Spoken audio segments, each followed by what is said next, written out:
promised land. I'll break through, I'll break through. Out of the ashes you make beautiful. When there is no way, you're the miracle. And only you do the impossible. I'll break through, I'll break through. 'Cause every mountain moves with a word from you, and they surrender to your glory and majesty. Wind and waves obey the power of your name. And Jesus, we proclaim your glory and majesty. Yeah, yes, your majesty.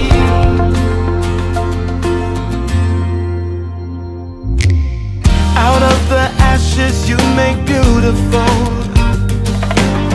When there is no way, you're the miracle, yeah. And only you do the impossible.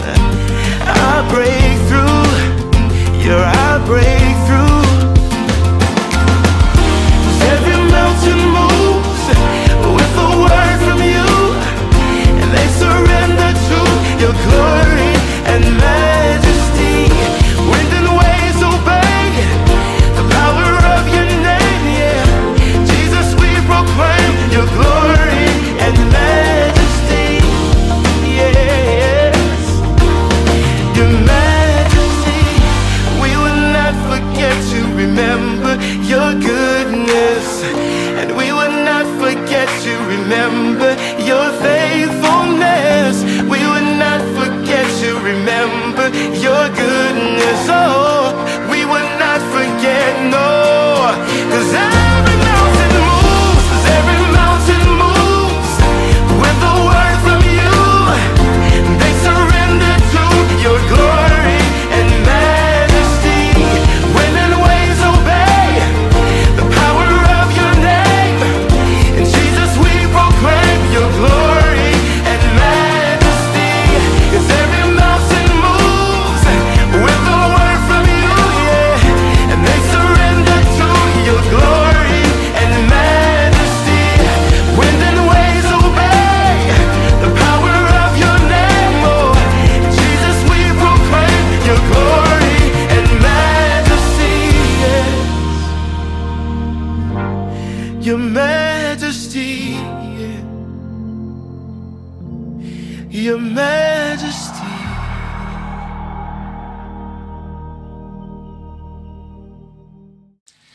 Good morning, church. Join us in prayer as we offer a prayer for our community. Let us pray. Father, we praise you and thank you for today. Thank you, Lord, for your everyday protection, guidance, and provision for each and every member of JWSBC. We lift up to you our pastor, leaders, and the whole congregation of our church. We also pray for our city, Marikina. We pray for your divine covering against COVID-19. We lift up to you our Mayor, Marcy Chodoro, and ask for knowledge and wisdom in every decision he needs to make. We pray for unity between him and the people who work for the good of our city. We also lift up to you Chairman Risa Chope and our Barangay Fortune, and pray for wisdom as she leads the barangay in navigating this pandemic. Father, we lift up to you our frontliners and health workers who continue to serve in our community. Continue to remind us that in every uncertainty, our hope is always in you. We bring back all the glory and praises. In your name we pray. Amen. Psalm 24, a psalm of David. The earth is the Lord's and everything in it, the world and all who live in it. For he founded on the seas and established it on the waters. Who may ascend the mountain of the Lord? Who may stand in his holy place?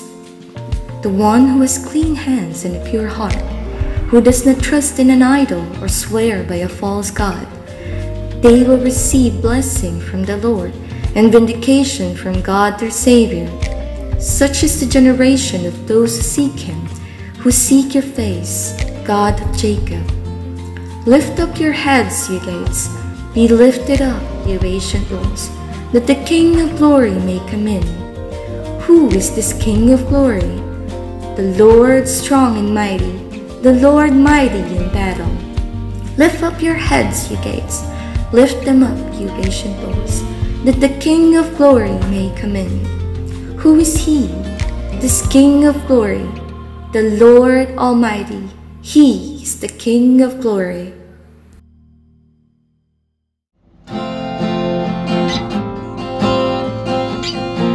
Sama-sama po tayong magbigay ng papuri para sa ating Panginoon.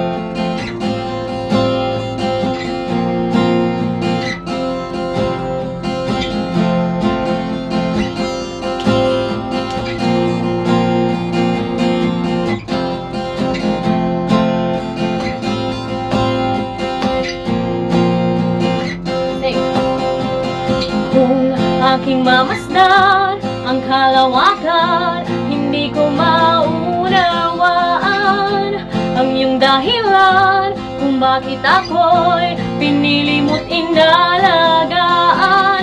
Di ko kayang isipin, hindi ko kayang sukatin ang pag-ibig mo, Jesus, na iyong binigay sa akin.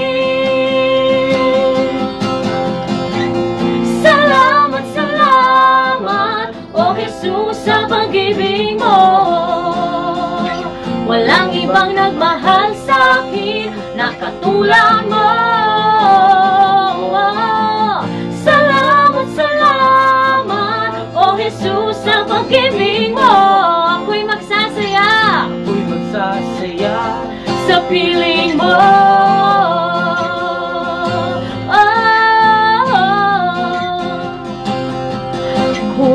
May pagsubok man o kagipitan, ako ay may lalapitan. Ikaw, Jesus, ang aking sandigan, hindi mo ko pababayaan. Di ko kayang isipin, hindi ko kayang sukatin ang pag-ibig mo, Jesus, na iyong binigay sa akin.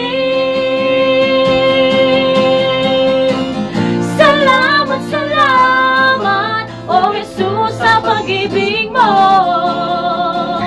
Walang ibang nagmahal sa akin na katulad mo.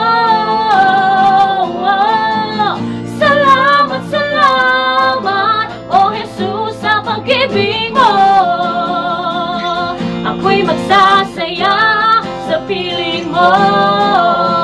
Salamat, salamat, salamat, salamat, oh Jesus, sa pag-ibig mo. Walang ibang nagmahal sa akin na katulad mo. Salamat, salamat, oh Jesus, sa pag-ibig mo. Ako'y magsasaya sa piling mo. Buhay ko nang purihin ka, buhay ko nang sa'yo'y sumamba. Wala nang ibang nanaisin pa, kundi pasalamatan ka. Buhay ko nang purihin ka, buhay ko nang sa'yo'y sumamba. Wala nang ibang nanaisin pa, kundi pasalamatan ka. Salamat, salamat, oh Jesus, sa pag-ibig mo. Walang ibang nagmahal sa akin na katulad mo. Salamat, salamat, oh Jesus, sa pag-ibig mo. Ako'y magsasaya,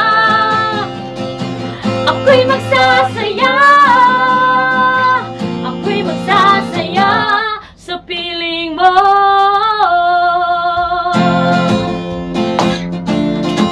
Amen.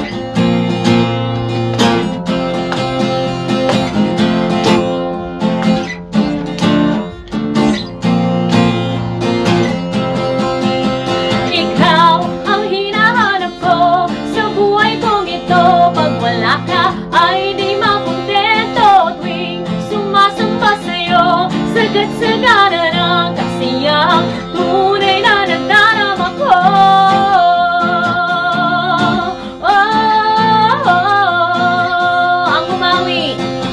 Ang umawit at magpuri sa'yo, aking tugon sa pag-ibig mo. Langit at lupa sa'yo'y sasamba. O Diyos, purihin ka, dakila kang talaga. Ikaw ang hinahanap ko sa buhay kong ito. Pag wala ka ay di makontento. Tuwing sumasamba sa'yo, sagad-sagana ng kasiyang tunay na nagdarama. Ikaw ang hinahanap ko sa buhay kong ito. Pag wala ka ay di makompleto. Tuwing sumasamba sa'yo, sagad-sagana ng kasiyang tunay na nagdarama ko. Wala na nang mas hihigit, wala nang mas lalapit sa lawak ng pag-ibig na aking nakamit. Wala na nga mas hihigit, wala nang mas lalapit sa lawak ng pag-ibig na aking nakamit. Higit sa lahat ang pag-ibig mo, labis ang pasasalamat ng puso ko. Higit sa lahat ang biyaya mo, napakaliwanag ng kinabukasan ko. Higit sa lahat ang pag-ibig mo, sa pasasalamat ng puso ko. higit sa lahat ang biyaya mo, napakaliwanag, napakaliwanag, napakaliwanag ng kinabukasan ko. Napakaliwanag ng kinabukasan ko.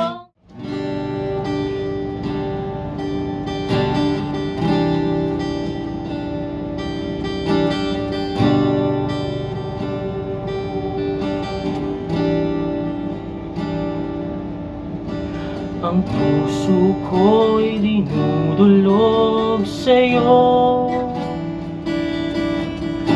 nagpapakumbaba, nagsusumamo. Pagindapatin mo, ikaw ay mamastan, makaniikaan, sa'yo ay pumisan. Puso ko'y dinudulog sa'yo, nagpapakumbaba, nagsusumamo. Pagindapatin mo, ikaw ay mamastan, makaniikaan, sa'yo ay pumisan. Loobin mo ang buhay ko'y maging banal mong tahanan. Luklukan ng iyong wagas na pagsinta, daluyan ng walang hanggang mga papurit pagsamba. Maghari ka, O Diyos, ngayon at kailanman.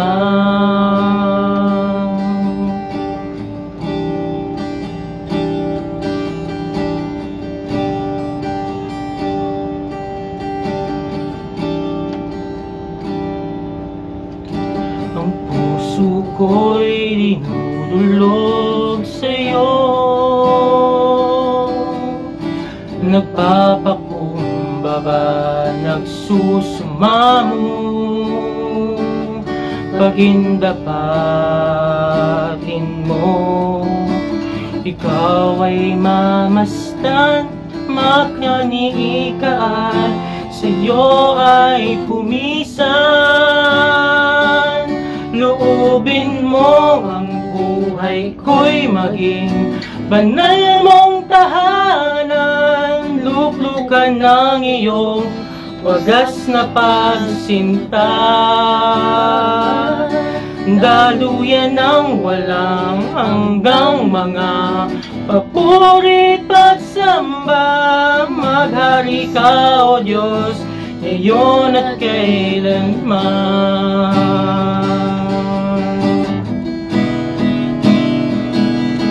Lubin mo ang buhay ko'y maging banal mong tahanan. Luklok ka ng iyong wagas na pagsinta. Daluyan ng walang hanggang mga papuri pagsamba. Maghari ka, O Diyos, ngayon at kailanman. Maghari ka, O Diyos, ngayon at kailanman. Maghari ka, O Diyos, ngayon at kailanman.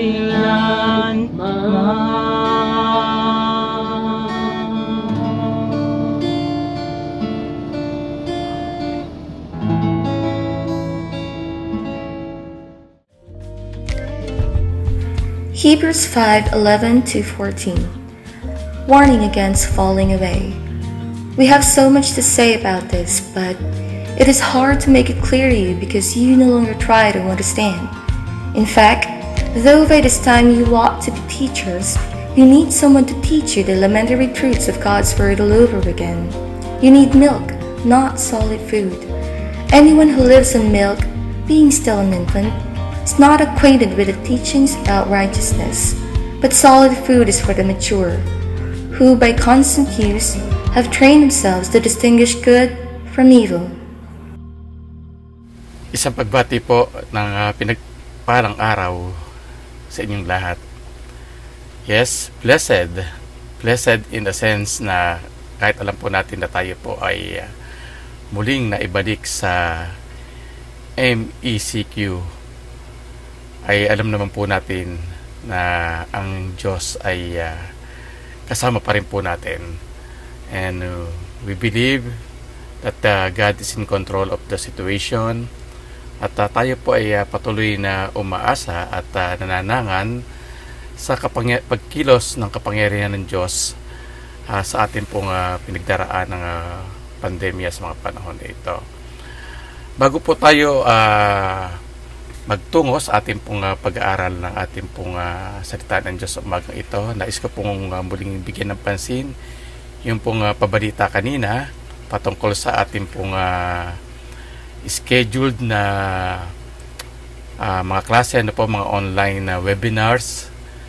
Pares po natin kagamitin yung 2 araw po, yung pong Thursdays and Fridays of every week. Sa gayon po ay ang lahat po ng mga kapatiran ay magkaroon po ng pagkakataon na makahabol dun po sa mga serye na ating pong napasimulan na nung nakalipas. So dun po sa mga naka-attend na po nung mga ating pong serye po ng Class 101 hanggang 104 po yan, ay muli po muna natin itong babalikan for the benefits po ng mga kapatiran po natin na hindi pa ho nakaka-attend dito. Sa gayon po ay hopefully by 3 or 4 weeks from now ay yung pong Class 201 po natin ay atin na po rin maisalang.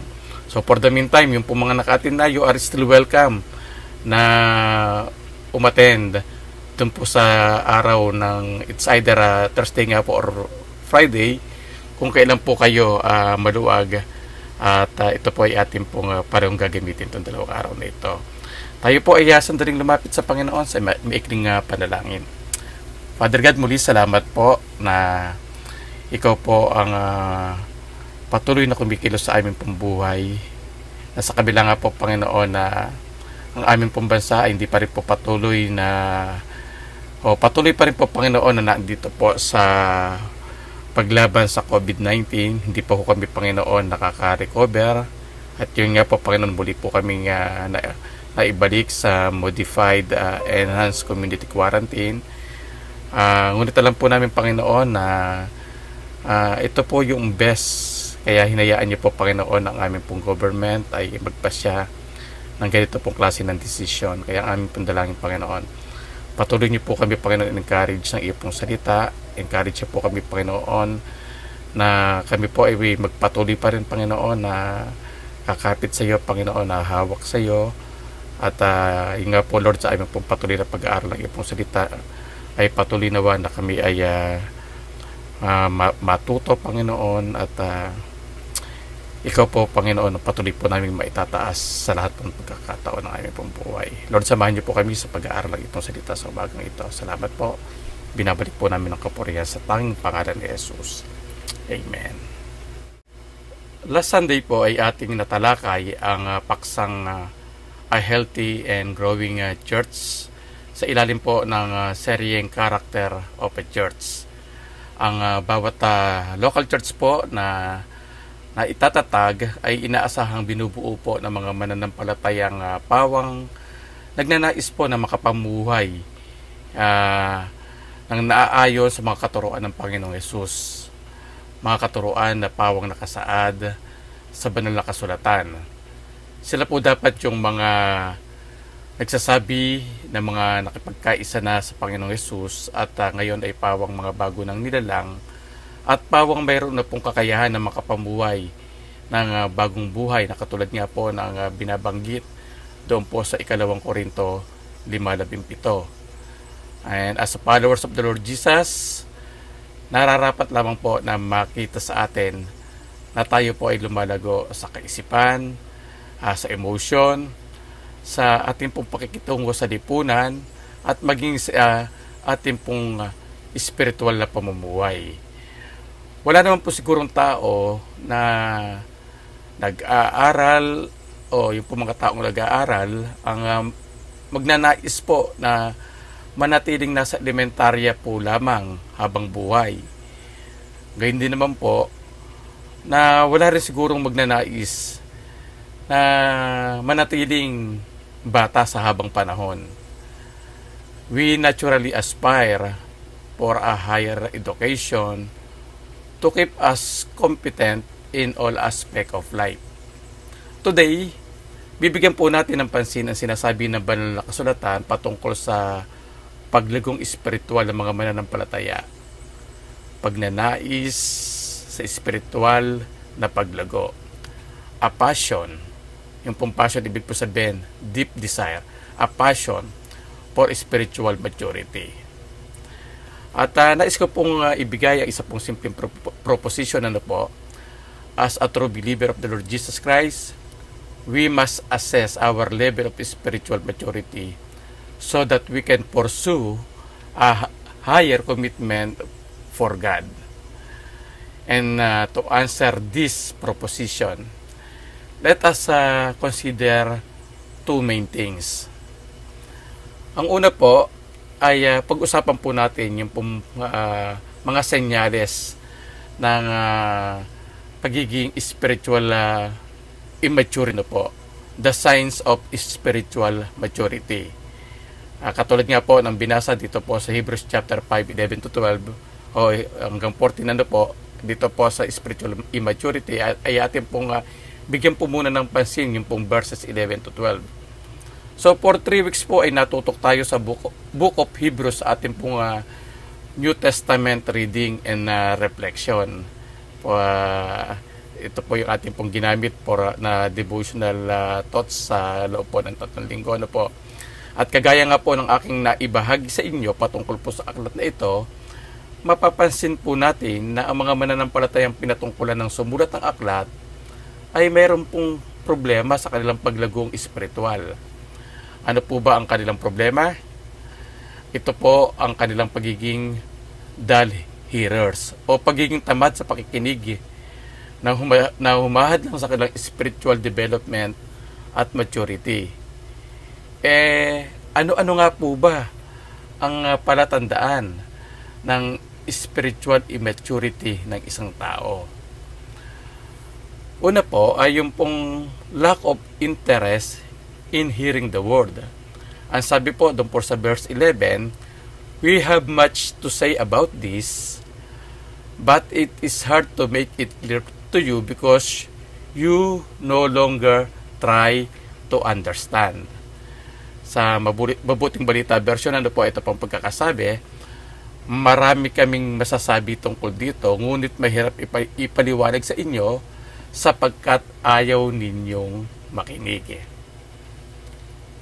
Mga kapatid, isa po sa pangunahing sintomas ng pagiging spiritual immaturity ng isang tao ay yung pong kawalan ng interes sa pakikinig o pag-aaral ng Biblia.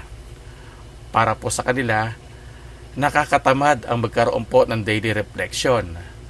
Nakatatamad ang dumalo sa Sunday School. Nakatatamad po ang dumalo sa mga seminar at training.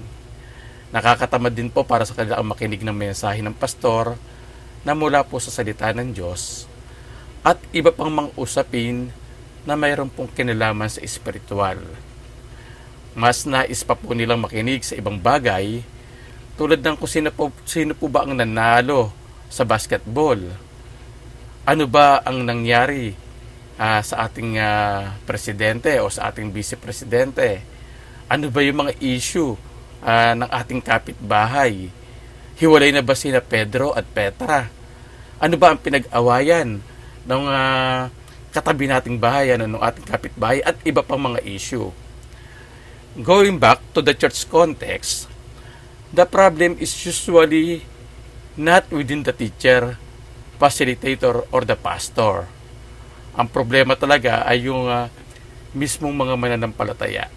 Yung pong mga believer na madalas ay mas malakas pa ang boses sa pagkukwento doon sa kanyang katabi kaysa doon sa nagtuturo. At minsan nga po ay noong nakakapag-gather pa ho ang mga churches physically, ano po, yung pong palabas-labas pa yung iba habang may nagtuturo po o meron pong nangangaral.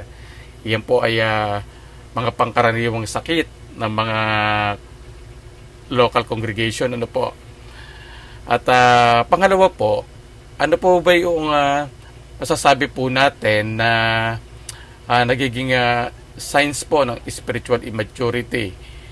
Yung pong lack of concern in sharing the gospel. Doon po sa Hebrews chapter 5 verse 12, ang sabi po dyan, in fact, though by this time you ought to be teachers, you need someone to teach you the elementary truths of God's Word all over again. Medyo masakit po, ano po, sa Tagalog po ito ang pagkakasabi. Dapat sana yung mga tagapagturo na kayo. Subalit hanggang ngayon, kailangan pa kayong turuan ng mga panimulang aralin ng salita ng Diyos.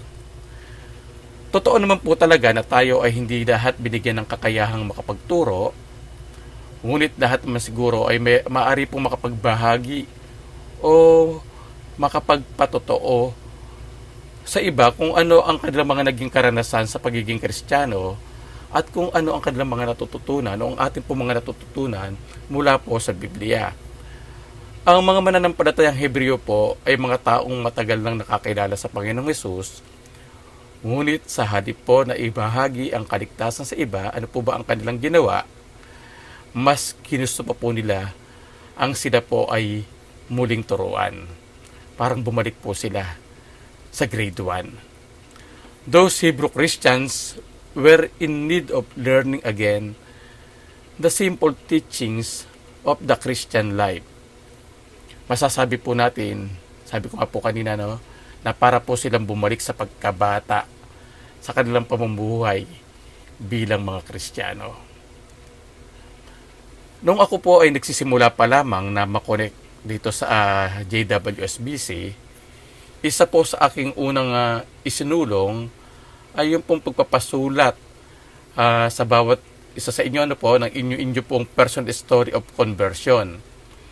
Alam ba ninyo na ang kwento ng iyong buhay noon, then kung paano mo nakilala ang Panginoong Hesukristo at gamit ang talatang iyong pinangahawakan, at kung ano na ang buhay mo ngayon, ay isang napaka-epektibong pamamaraan ng pagbabahagi ng gospel o ng mabuting balita.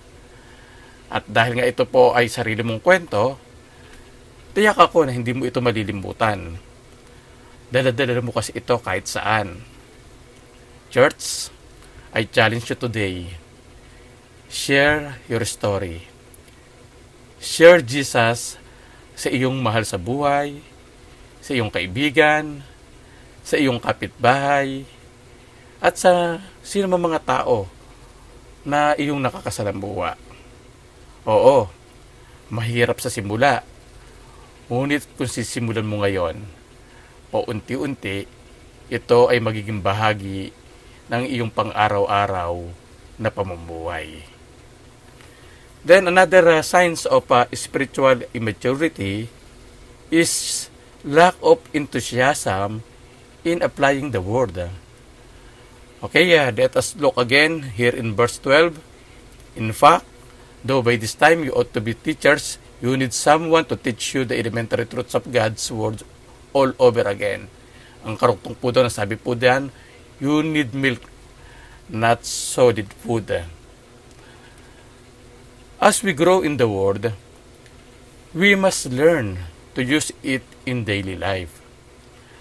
Habang isinasapamuhay po natin ang ating po mga natututunan, lumalakas din naman ang ating mga spiritual na pakiramdam na nagbubunga naman ng tinatawag po natin na spiritual discernment. Kung inyo pong napapansin, karamihan po sa isang sanggol ang pagsusubo sa bibig ng anumang bagay na kanya pong nahahawakan. Normal po sa kanila yan.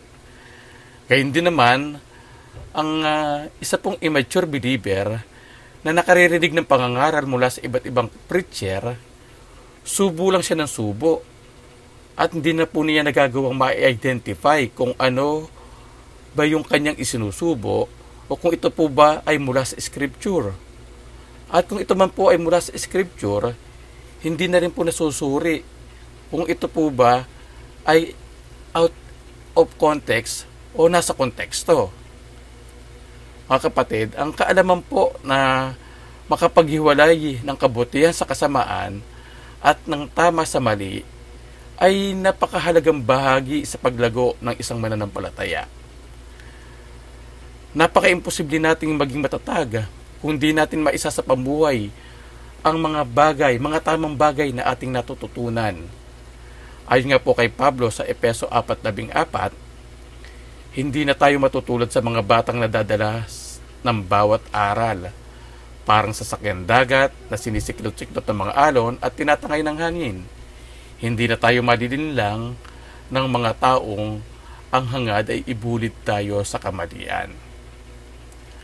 Ano nga po ba ang madalas na nagiging resulta o bunga ng mga mananampalataya kapag sila hindi na interesado makinig, ayaw magbahagi ng mabuting balita, at hindi po nagsasapamuhay ng mga bagay na natututunan? Kadalasan, sila po ay nagiging matamlay, matitisorin, ayaw nang makibahagi sa mga gawain, critical po sa mga kasamahan, at iba pang mga negatibong karakter ang lilitaw sa buhay ng isa pong tao na itinuturing po natin spiritual immature. Maya halintulad po natin sila sa ice o yelo na malamig at unti-unting natutunaw hanggang sa tuluyan na maging malabnaw na tubig na lamang. The second thing that I want to point out from the passage, the ladder to spiritual maturity. Sabi po sa Hebrews chapter 5 verse 13 to 14, anyone who lives on milk, being still an infant, is not acquainted with the teaching about righteousness. But solid food is for the mature, who by constant use have trained themselves to distinguish good from evil. Ang nabubuhay sa gatas ay sanggol pa. Wala pang muwang tungkol sa mabuti at masama. Ngunit ang matigas sa pagkain ay para sa may sapat na gulang na sanay na sa pagkilala ng mabuti at masama. Lahat man po tayo ay dumaan sa pagiging sanggol, sapagkat iyon lang naman talaga ang kapamaraan kung bakit po tayo naririto sa mundo ngayon. Ngunit masasabi po natin, again ano po, na very tragic kung makikita natin ang ating mga sarili na hindi po umaalis sa pagiging isang sanggol. Kahit na po sabihin pa natin na tuwang-tuwa tayo sa pagkalong at pakikipaglaro sa ating mga nagiging anak noong sila po ay mga sanggol pa, sigurado naman ako na nagnais din po tayo na makita silang unti-unting pagsilaki. God has the same desire for His children. That is why He calls us to go on to maturity. Ladder to spiritual maturity. It is a step up to advancement. Mayroon po mga mananampalatayang nagmamalaki na sila po ay spiritually matured na kapag sila po ay naging capable na magturo, capable na mangaral, at capable na manguna. Para po sa kanila, hindi na nila kailangan pang lumago dahil ang tingin po nila, dati na silang malago. Gayunpaman, ang Biblia po ay nagpapaalala sa atin na dapat pa din tayong lumago sa iba pang aspeto ng ating buhay, sapagkat tayo po ay sinusukat sa kabuuan ng pagiging kawangis ng ating Panginoong Jesucristo. Remember, yung pong theological word na sanctification, ibig pong sabihin, kahit ano pa man ang ating kasalukuyang ginagawa bilang isang tagasunod ng Panginoong Hesus, kailangan pa rin po nating mag-improve upang mas lalo po tayong maging kagamit-gamit sa paglilingkod sa gawain ng Panginoon. Mga kapatid, huwag po tayong mag-focus sa mga bagay na atin na pong nagawa na. Mga bagay na nagawa na po natin para po sa Diyos. In the past, rather, let us focus sa kung paano po natin tatapusin ang mga bagay na pinasimulan ng Diyos sa ating pong mga buhay. Alam po ba ninyo na maraming karakter sa Biblia ang nagsimula ng tama, ngunit nagtapos ng hindi kagandahan?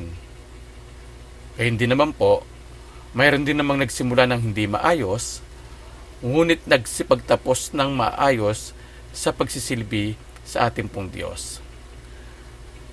Naalala po ba ninyo si Jonah, si Samson, si Haring David, si Haring Solomon, si Moses, si Lot, at iba pang mga karakter sa Biblia?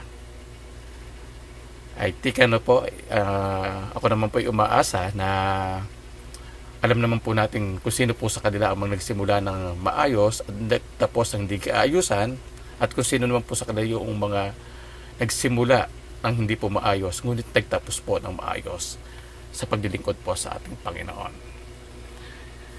Ladder to spiritual maturity, it is a step up to perseverance. Mula po sa gatas patungo po sa pagkaing solido, ang katas po ng prutas at malalambot na pagkain ay inuumpisahan ng pong ibigay sa sanggol. Yung pong mga nanay na nagpalaki ng mga bata, alam po nila ito, alam po ninyo ito. At kahit kami po na mga tatay, nakaranas din po nito na makita po natin ito, nakita po namin ito sa amin po mga anak. Na mula po sa gatas, unti-unti po ini-introduce sa kanila ang solid food, at bago po ang solid food, yung po munang katas ng mga prutas. And speaking of fruits, ng mga prutas, bakit nga po ba nagmumukhang napakasarap ng isang mansanas? Nagmumukha po itong masarap dahil po doon sa kanyang makintab na balat, lalo na po ito po ay pulang-pula po.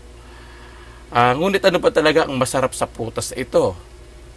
Hindi nga po ba ang laman at katas nito ang masarap? Kaya ano po ang ginagawa ng iba? Para po ito ibigay sa mga sanggol at kahit tayo na mga hindi na po mga sanggol, ano po bang ginagawa ho natin para malasap po natin yung pong sarap ng prutas sa mansanas? Gumagamit po yung iba ng juicer upang kunin ang katas nito. Katulad po ng pagkatas sa isa pong mansanas, God uses pressures to bring out the sweetness of Christ-like character in our lives. Gumagamit po ang Diyos ng pressure sa ating pong mga buhay upang lumabas yung pong pagiging Christ-likeness po natin. Nung tayo po ay mga bata pa sa pananampalataya o dun po sa ating faith, hindi po natin nakikita ang mga maaring masasakit na ibubunga ng ating mga nagagawang pagkakasala sa Diyos. Ngunit habang tayo po ay lumalalim at nakararanas ng mga pressure dahil po sa ating pananampalataya, ang mga kasalanan ay madali na po nating nakikilala. Ano po ba yung mga sample ng mga kasalanan? Greed, selfishness, lust, pride, at iba pa. Ang intensidad po at kapit namang ito sa ating buhay ay pinipigilan ng Diyos upang kilalanin natin ang kanyang kapangyarihan sa ating buhay at magnais po tayo na mamuhay na katulad po ng Panginoong Yesus. Church, always remember that God's purpose is not to make us comfortable but conformable to Christ. Yes, as we grow up towards spiritual maturity, God uses difficulties to develop our character. Yun po, para magkaroon po tayo ng perseverance. Ladder to spiritual maturity, it is a step up to triumph. Ang isang sanggol po na nabigyan ng tamang pag-aaruga, nutrisyon at pagtuturo ay lumalaking maayos at matagumpay. Gayon din naman ang mga mananampalatayang sumusunod sa tamang kalooban ng Diyos sa kanilang buhay. Sa aklat po ng 2 Timoteo ay matutunghayan natin kung paano po binigyan ng komendasyon ni Pablo ang mag-inang Eunice at Luis sa kanila pong ginawang paggabay, pagpapalaki kay Timoteo sa kanya pong kabataan na naging daan po ng isang matagumpay na ministry. At siguro naman po ay pamilyar kayo sa aktor na si Sylvester Stallone na hinangaan dahil sa kanyang mga strongman films na kagaya po ng Rambo at Rocky series. Pwede po ninyong mapanood dyan sa Netflix, ano po, kahit mga lumang pelikula na po yan. Ngunit ano po ba, sino po ba, o ano po ba sa tunay na buhay itong si Sylvester Stallone? Minsan po sa isang interview, buong katapatan po niyang binanggit ang ganito. Kung panonoorin ko ang pelikula ng aking sariling buhay at ikukumpara ito sa mga pelikulang aking pinagbidahan, marahil mapapakamot na lamang ako ng ulo dahil sa pagkabigo. Ang layo ko doon sa karakter na aking pinortrait sa mga pelikulang aking ginawa. Para sa kanya, sabi nga niya, it is a comedy of error. Mga kapatid, sakaling nakaharap na tayo sa Panginoon at panonoorin po natin ang ating naging buhay bilang isang mananampalataya, ano po kaya ang ating mapapanood? Kung meron pong isang malaking telon o screen at mapapanood po ng lahat ang mga katotohanang napagdaanan po natin sa buhay, sigurado pong lilitaw, hindi lamang po yung pong mga gandang kaganapan, kundi maging ang mga kamaliang ating pong nagawa. Maling pagpapasya at mga makasalanang gawi na hindi dapat sana nakikita sa isang mananampalataya. May hiya kaya tayong mapanood ang ibang bahagi ng pelikula ng ating pong sarili? O ipagmamalaki ba natin ang ating pong mga ginawa dito sa mundong ito? Makikita kaya natin na tayo po ay naging mabungang mananampalataya? Gusto ba nating mabago ang inaasahan nating magandang pelikula ng ating mga buhay? O yung pong mga, kung meron pong mali sa pelikula ng ating buhay, gusto po ba natin ito mabago? Ano ang maaari nating gawin? Mga kapatid, bilang pagtatapos, kung nais natin na magkaroon ng tunay na pagbabago sa ating buhay, kailangan nating masuri ang ating mga sarili. We need to assess ourselves. At kung may mga bagay tayong makita na maituturing na signs of spiritual immaturity sa ating buhay, kumilos na agad tayo upang iwanan ang mga bagay na maituturing na asal pang bata. Magnais tayo ng pagsulong tungo po sa pagkakaroon ng paglagong espiritual. Again, ang isang sanggol ay hindi lumalaki sa kanyang sarili lamang. Lumalaki siya habang siya ay umiinom ng gatas, kumakain, natutulog, nag-e-exercise, at ginagabayan. Gayun din naman, hinahayaan po tayo ng Diyos na lumago habang tayo po ay nagpapagabay at nagpapasakop sa Kanya. Nakikinig sa Kanyang mga salita at tumutupad sa mga ito. Tandaan po natin, kung mawawalan tayo ng masiding pagnanais sa espiritual na paglago, hindi natin matatamo kung ano ang nais ng Diyos na mangyari para sa atin. Hindi natin maiintindihan ang mga bagay na nais niyang ipaunawa sa atin. At hindi rin natin magagawa ang mga bagay na nais niyang ipagawa sa atin. What is the second character of a church? A church wherein the members have a passion for spiritual maturity. Let us pray. Father God, muli salamat po sa araw na ito. Salamat po sa freedom na iyo po patuloy na ibinibigay sa amin upang kami po ay patuloy na makapag-aral ng iyo pong salita. Salamat po, Panginoon, sa karunungan na iyo pong binibigay sa amin upang sa mga simpleng pagtalakay ng iyo pong mga salita, Panginoon, ay maraming mga bagay kaming matututunan. Lord, ang aking pong dalangin, patuloy niyo pong samahan ng bawat isa sa amin na makakalas, Panginoon, doon po sa mga signs of spiritual immaturity sa amin po mga buhay. Patuloy niyo po kami, Panginoon, gabayan upang kami po, Panginoon, ay makaiwas na sa pagiging tagapakinig lamang. Nawa po, Panginoon, ay magkaroon po kami ng enthusiasm sa pagbabahagi ng iyong salita at maisa pamuhay, Panginoon, yung po mga bagay na amin po natututunan mula po sa iyong salita. Samahan niyo po kami, Panginoon, na sabay-sabay po kami lumago na sa amin pong pananampalataya sa iyo, Panginoon.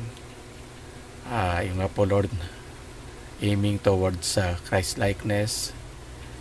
Ang katotohanan nga po, Panginoon, ay dito sa mundong ito talagang sadyang napakahirap paglabanan yung po mga temptation, mga pressures po sa buhay.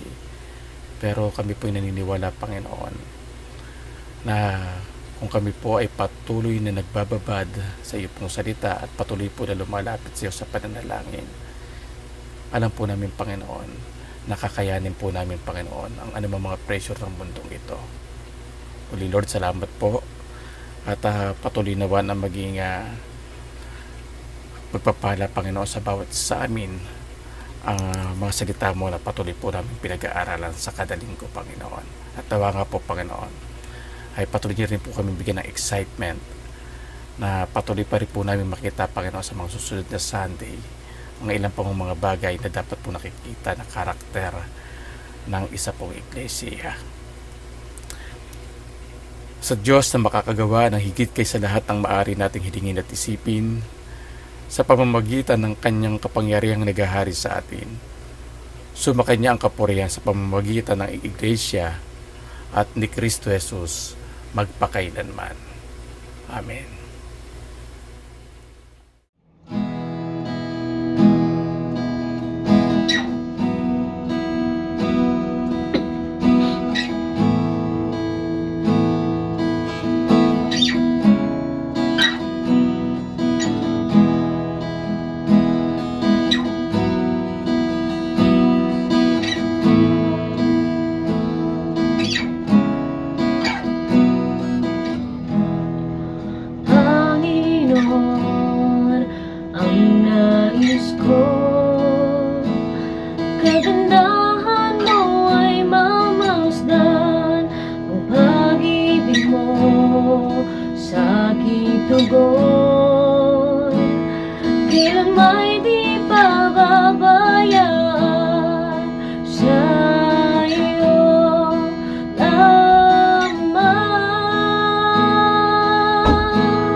may kalinga ang sandigan ko, di magbabago pangako mo. Salita mo'y panghahawakan, sa iyo lamang matatagpuan, sa iyo lamang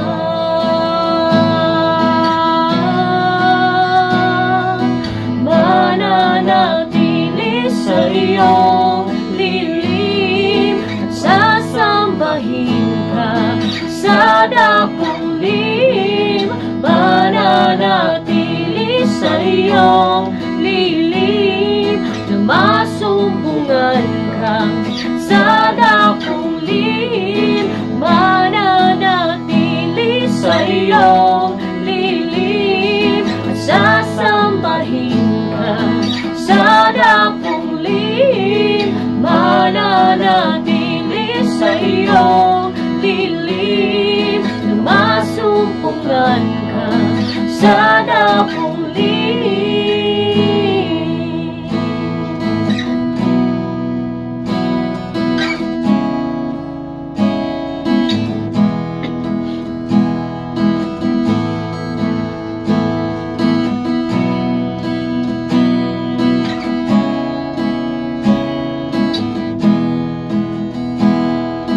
Ang papuri ko ay tanging sa'yo.